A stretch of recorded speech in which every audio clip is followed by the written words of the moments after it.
Hey Farm Fam, it's Todd from Headwaters Homestead. Welcome back. Today is a beautiful 60-degree day here in Northeast Ohio. So we are going to get some much needed work done here around the homestead. Today's going to be a building day. I'll walk you through what we're doing here, show you what we're building, what projects we are building, and what we're building them for. Got a couple of the ladies just coming out of the coop behind me. One of the build projects we're going to do today does involve chickens, but not these hens. It's going to involve the broilers out in the field. Let me go show you. Hey goat. Hey goat. Come on, Lenny.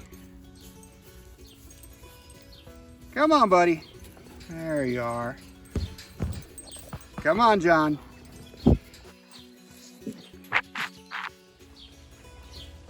There's Miss Ellie, just living her best life here on the farm.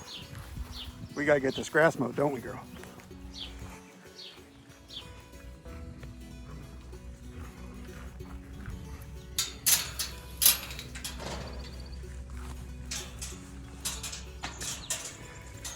We've got our building materials here in the back of the truck. I've got 10 2x4x10s here, and that's what we're going to use to build today.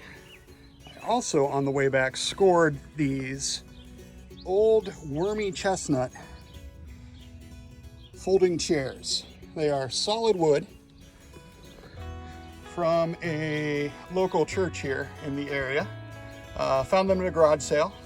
Thought they would be perfect to use here around the farm, just for people sitting around the campfire, sitting around while we're doing the processing of chickens, or just hanging out in the garden.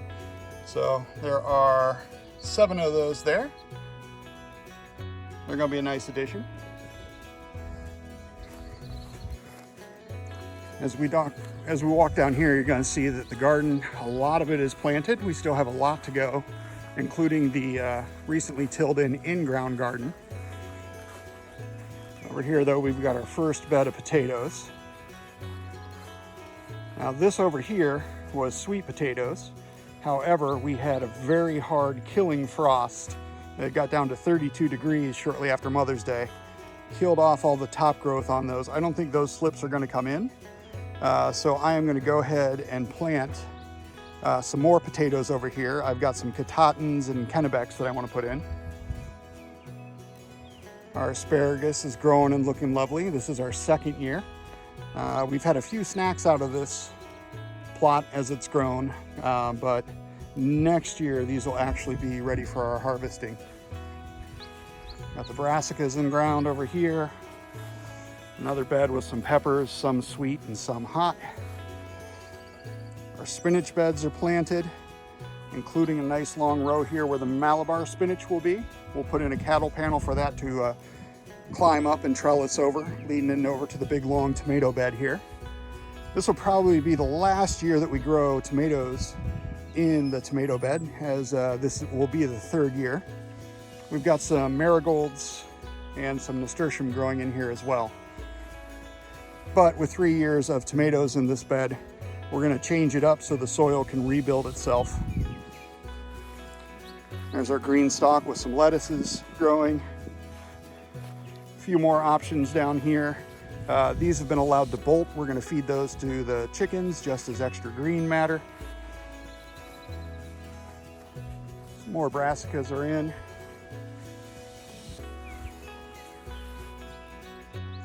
These are gonna be our Chinese noodle beans. They are going to climb up the other cattle panel trellis that we have here in the garden.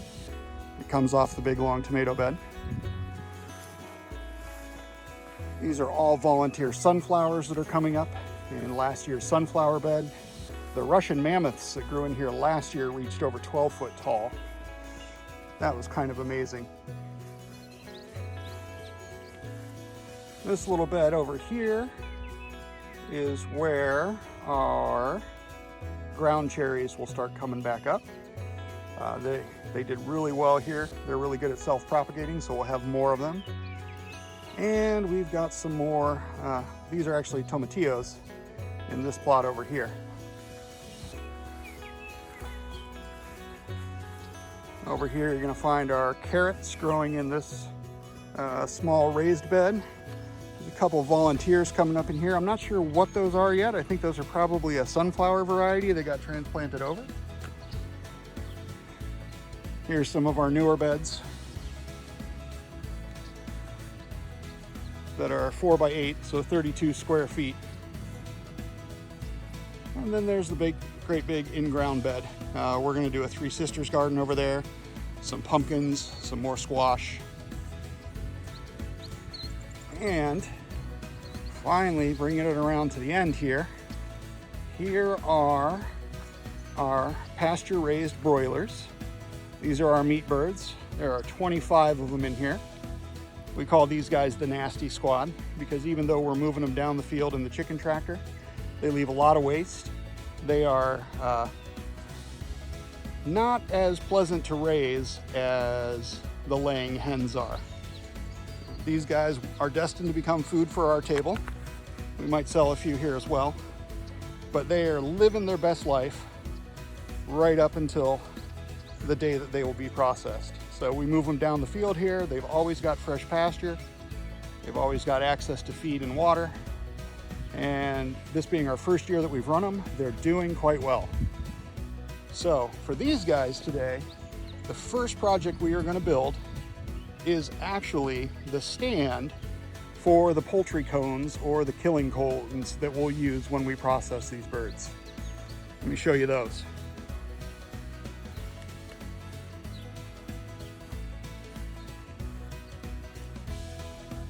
I cannot wait to see all this in bloom.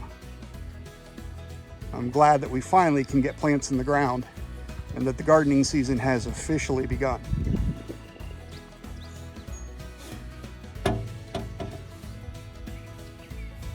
All right, so what we're going to be building today is a very simple stand for these poultry cones. We got ours from a company called Roots and Harvest. They are actually an Ohio company, LEM Manufacturing. So it's a very simple cone, and using the method we learned from Joel Salatin, we are going to use this as the first step in processing our broilers down there in the field, our meat birds. So these are nice though. They're a nice solid construction. They have a flat back with 2 holes bored in it. What that's going to do is allow us to hang this cone. We're going to hang it at a height of just about 5.5 feet. That way it's easy enough to reach in and put in our chickens for processing. And then without having to bend or stoop too much, we'll have access to the bird's neck down here. That way we can process them as humanely as possible and as ergonomically comfortable as possible as well. So let's go ahead. I'm going to do a real simple design and build. There are a lot of resources, especially on the web, for different patterns and designs. This doesn't have to be anything fancy. It just has to be practical and functional enough to make processing your chickens easy. And so that's what we're going to aim for in today's build. All right, let's go get the wood out of the truck, set up the miter saw, and get to work.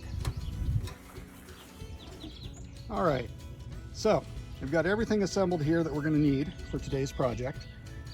Obviously, we're going to need the tape measure. I always like to have my speed square. I've got some decking screws in various sizes, a little handsaw. I've got my drill with a star bit tip that matches our decking screws. I've got my harvesting cone for reference. Of course, it's important to stay hydrated on a nice sunny day, even if it doesn't feel that hot. So we've got our iced tea straight from the ball jar. Today we're going to use the miter saw to speed up making all of our cuts. If you don't have a miter saw, you can use any type saw, even a hand saw, to cut these down. It's a real simple build. We've got our lumber staged and ready, probably a little bit more than what we're going to need today, but it's always better to have an extra piece or two than to have to run back over to the hardware and pick something up. And for breaks in between, we've got one of our new farm chairs that we picked up today. So that's everything set up and ready to go. Let's start making some measurements, making some cuts, and get this thing built. So I want the cones to be about 5 foot high on these. So our side supports, or what is going to make up the main frame, we're going to cut at a length of 5 foot. basically cutting these 2 by 4 by 10s in half.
For the top rail, I decided to go with 1.25 inches by 6, which I had a couple scrap pieces laying around.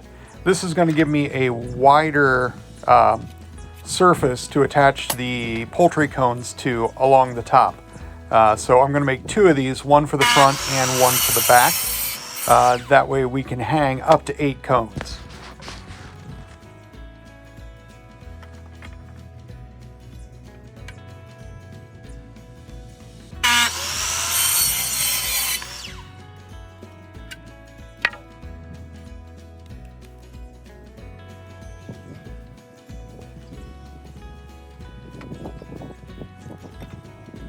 For the base or feet of our stand, I'm going to make 4 3-foot boards.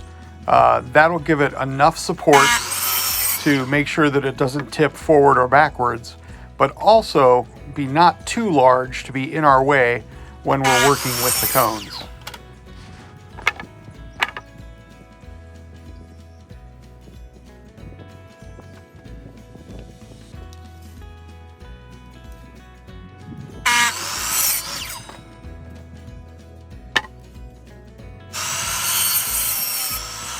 I'm also going to cut a 57-inch crossbar for additional support.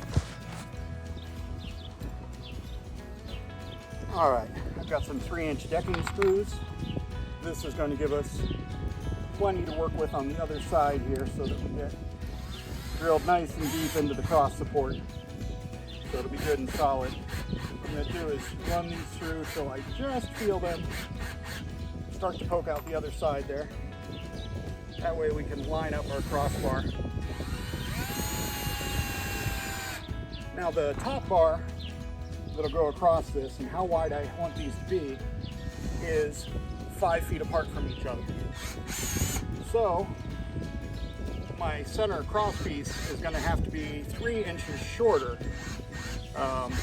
than my 5-foot top bar. So I already pre-cut that down to 57 inches. And that will fit nicely and snugly in between these 2 pieces here.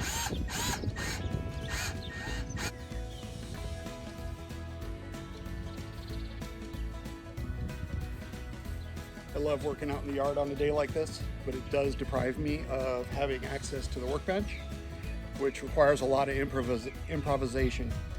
So today I've drug a couple pieces of furniture out in the yard to help too. I have my 2 5-foot long legs here balanced on the tables, and I've got my 5-foot crossbar across the top here. And what I'm going to do is tack this in using 2-inch decking screws. Whenever you're doing something like this, it's important to only do 1 screw. That way you can shift those legs to make sure they're nice and square and everything is lined up, square, and balanced the way you need it to be. So I'm going to do 1 screw here, and then I'm going to go over and tack the other corner. I'm going to then probably flip these over, put on the other side on the back, and then I'll insert my crossbar. Now once I get that crossbar tightened in, I can go back, tighten down all the other screws, put an additional screw in each one just to firm everything up a bit.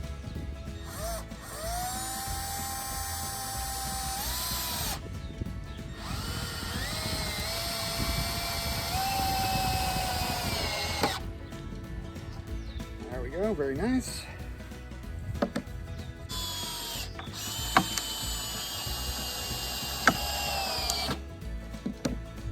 Good on that one as well. Let's go ahead and flip this over. This board's got a bit of a warp to it, but once we tack it down, that shouldn't be a problem.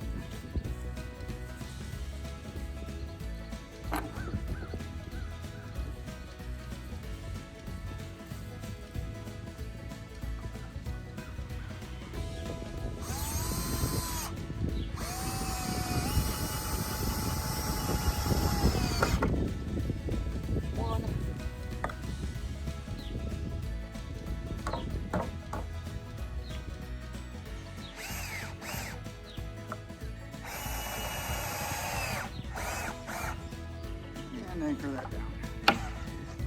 There we go. So there's our top crossbar on both sides. Now let's get our 57-inch piece, and we are going to space this right across the middle of the bottom. Right now it's probably not going to line up perfectly. That's okay though. When we tighten this all up, it'll square those ones up top and we'll be set to go.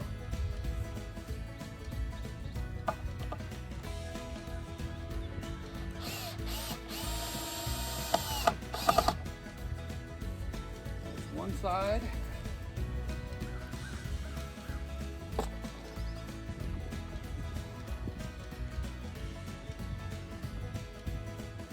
Guidelines I drew before are really helpful here.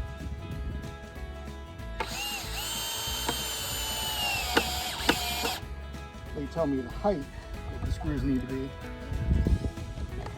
As for being in the center of the board, we're just kind of eyeballing it and keeping it straight.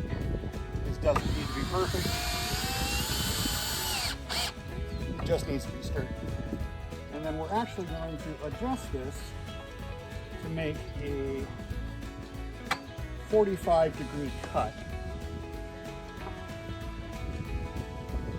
End of that cut being right along our 23-inch mark. That should fit in perfectly under that leg lower crossbar support.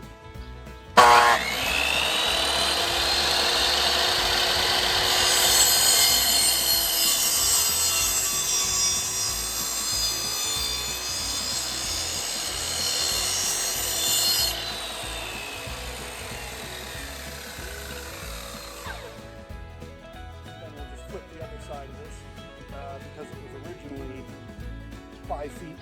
We'll easily get both leg pieces out of one section. Go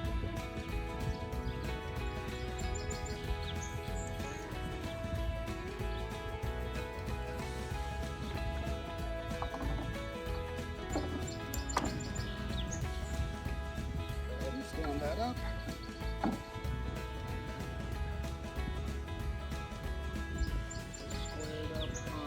So our legs are even. Good.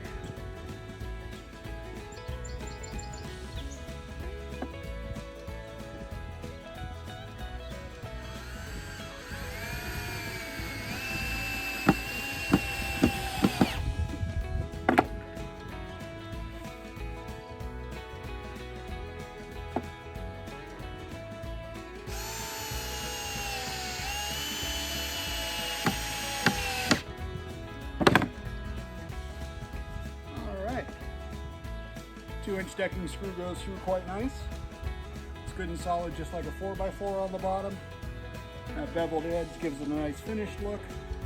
Flip it over and do the other side.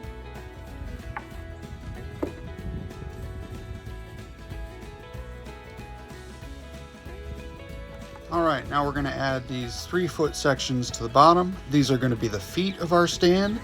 They're what's gonna give it stability and keep it from rocking back and forth.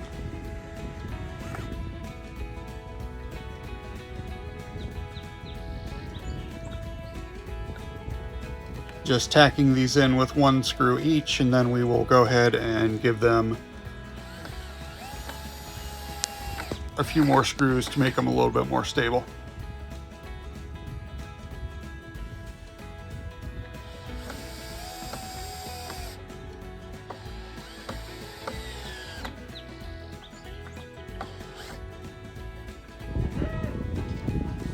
All right, so for the end caps on the feet of our legs here, I just cut a couple pieces of the shortest 2x4 sections I had left over. I cut these down to 6 1/8 inch.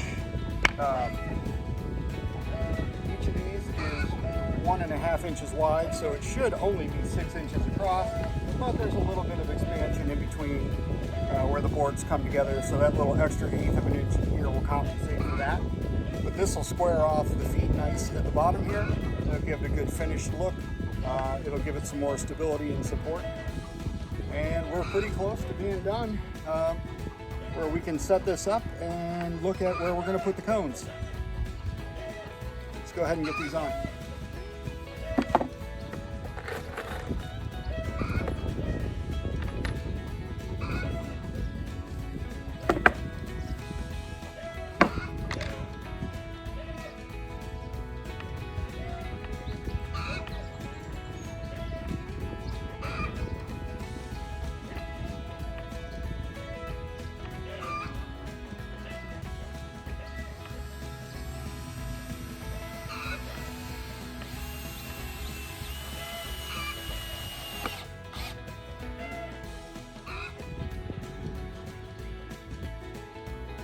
Hey, Oreo.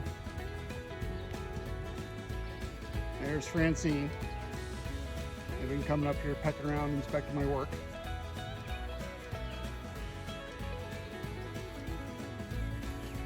So, after a little bit of work, here is the stand. Now, one thing that I did go back and add in that I didn't show you was when I first attached the bottom supports here, and I put those 6 1/8 inch pieces out on the ends. What I found was along this center line here, this rocked a little bit too much, more than I liked. So what I did was get out the miter saw, make a couple 45-degree cuts. Those are 24 inches on the long sides there. And what that does is it makes a nice little 90-degree angle, 45 off the center post there, and it gives a lot more support. So it does add a little bit of weight back on, but we're still under the weight of what most of the builds I've seen so far would have had us at. Maybe a little bit of a, not quite a full 360 here, but now one of the last steps we're going to have is we're going to go in here where I put these 1x6s up top. Actually, I think they're 1 1/4. What we're going to do is instead of screwing the cones directly onto it, I'm actually going to pre-drill some pilot holes, and I'm going to use some bolts to hold them on. That way, if one gets damaged, we can switch it out pretty easy. We can take them off for easier cleaning, but it'll just make it a little easier in the long run to do cleaning and maintenance once we get up and running. So there's the build so far. I'm gonna go drill some holes, get the cones put on there, and we should have another project done, and not a minute too soon. Our broilers are going to be ready for processing here in about another 2.5 weeks.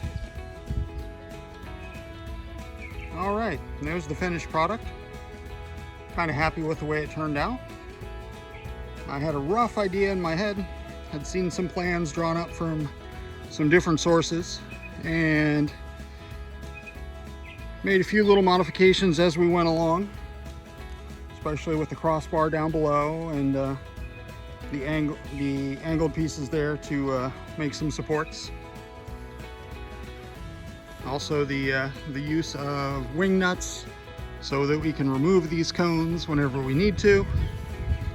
Have plenty of room to expand out. We can put another 4 cones on the back. But all in all, I gotta say, for throwing this together this afternoon, it turned out pretty darn good. I'm gonna go down and check on the broilers again this afternoon, make sure they've got plenty of water. I did just top off their feed, so they should be good for another couple hours. And I think we'll see if there's some other projects around the homestead we can get into today. Hope you enjoyed watching. If you have any ideas on how I can improve these, I'd love to hear it. Leave a comment down below. Thanks, Farm Fan. Have a great one.